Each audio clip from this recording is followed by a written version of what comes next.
Queridos amigos, sejam bem-vindos a mais um vídeo no canal Poptopia, o canal que só fala de gibi, o canal que não se move em polêmica, um canal que tá aqui só para resenhar boas HQs. E falando em boas HQs, eu preciso falar com vocês a respeito de Mulher Maravilha História.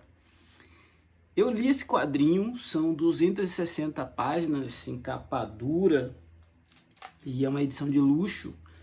E eu confesso para vocês que é absolutamente diferente de tudo que eu imaginava. Poucas vezes uma história me ensinou tanto como essa obra aqui.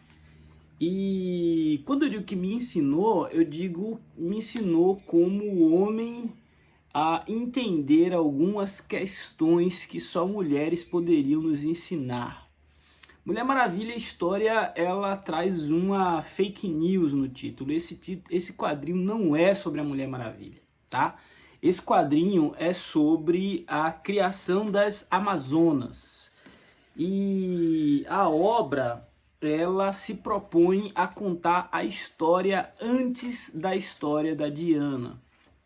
Então a gente vai mergulhar em um universo onde as deusas esposas dos Zeus se indignam com a quantidade de absurdos e de maus tratos e de distratos e de desrespeito que as mulheres na época delas sofriam. E é a partir daí que elas resolvem pôr em prática um plano muito ousado. Mas a história que aqui foi desenvolvida pela Kelly Sue DeConnick, ela tem a sua maestria narrativa, ela tem o seu peso e a sua relevância, mas ela fica completamente em segundo plano quando a gente compara com a arte de alguns artistas que resolveram ilustrar e trabalharam nessa HQ. Aqui a gente tem Phil Jimenez, Jenny Ha e Nicola Scott entregando alguns dos painéis mais bonitos que você já viu assim na vida. Esse quadrinho ele ganhou 2 prêmios Eisner. Ele foi vencedor do Eisner nas categorias de melhor edição única e de melhor artista. É óbvio que para essa arte ter sido desenvolvida, ela precisou se sustentar em um roteiro muito coeso. Um roteiro que mostra que mulheres, mesmo as mais poderosas, se deparam sempre com homens ainda mais poderosos e que vão se transformar em obstáculos para o seu avanço, para suas conquistas, para a realização dos seus anseios. E aí é onde a gente vai conhecer Hera, é onde a gente vai conhecer Atena, onde a gente vai conhecer Afrodite, Demétris, Artemis, sobre pontos de vistas até então não explorados. A gente conhece esses personagens como figuras históricas, como folclore, como mitologia grega.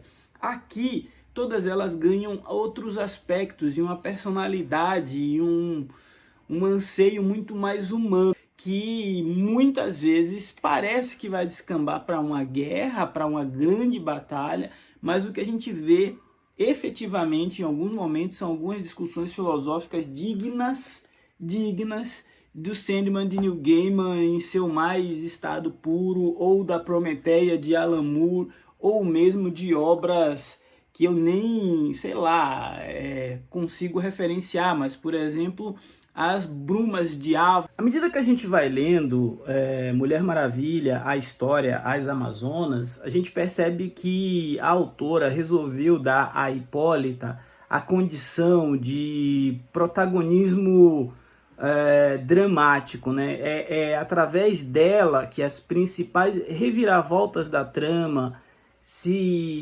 sucedem. É através de Hipólita que as deusas começam a ter contato com os mortais. É através de Hipólita que a gente consegue ver o passado ter uma conexão com o futuro e com a vindoura Mulher Maravilha. Eu não ficaria surpreso se daqui a alguns anos a gente tivesse uma continuação dessa história mostrando a partir do surgimento da Diana. É muito fácil a gente se encantar com a arte dessa HQ já na primeira edição, porque o Phil Jimenez fez um trabalho assim estético que é primoroso. É como se a gente estivesse com uma galeria de arte nas mãos mesmo. Teve página aqui que eu passei 4, 5, 6 minutos olhando, procurando detalhe, porque o Phil Jimenez, ele é um artista fantástico. Ele teve uma passagem em X-Men que não foi tão feliz por conta dos prazos. E aqui, bicho, acho que o cara teve tempo para deitar e rolar, e as artes ficaram espetaculares. Mas o Nicola Scott e o Jenny Han não ficam para trás. Eles entregam umas páginas, umas paletas que transformam coisas, cenas, momentos fabulosos que seriam absolutamente difíceis de acreditar em quase cenas de um live action, sabe? E mesmo figuras da mitologia com uma anatomia fantasiosa, como os Zeus, você consegue perceber que houve ali todo um conceito por trás do desenvolvimento desse personagem, né? Do visual desse personagem e da personalidade dele, porque Zeus escancara algo que muito se discute na mitologia, que é como o patriarcado, através desses contos, dessas histórias dos deuses, dos semideuses, e ele foi se consolidando, né?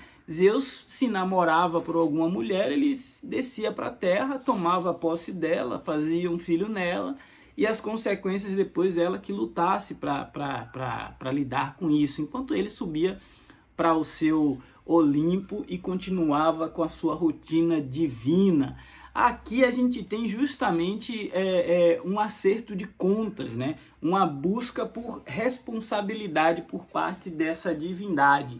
A divisão, o desenvolvimento da sociedade das Amazonas, as tribos, o papel da mãe da Diana nesse novo contexto, ela se torna aqui uma espécie de fio condutor da história, e essa condição dela de fio condutor da história é o nosso elo de ligação, porque ela é a mais humana das personagens que aparece aqui, travando uma jornada, trilhando uma jornada entre deuses, demônios e criaturas absolutamente fantásticas. Enfim, esse é o quadrinho, ao meu ver, definitivo da Mulher Maravilha. Apesar da Mulher Maravilha não aparecer sequer em nenhuma página, né? Então, quando uma obra ela se propõe a desenvolver um tema tão espinhoso quanto a questão da mulher ao longo da história, sob a perspectiva da pré-história, e ainda se pautando por algo que é a mitologia, o desafio é gigantesco, e esses artistas conseguiram elaborar uma obra que daqui a 50 anos ainda vai ser referência para falar desses personagens sob o ponto de vista de uma sociedade moderna, pós-moderna, na era da pós-verdade, que é o tempo que nós vivemos hoje. Esse foi o Poptopia de hoje. Vou acabar o vídeo já que meu vizinho começou a mexer com um aspirador de pó. Se não for inscrito, já sabe, se inscreva, forte abraço e até a próxima. Valeu!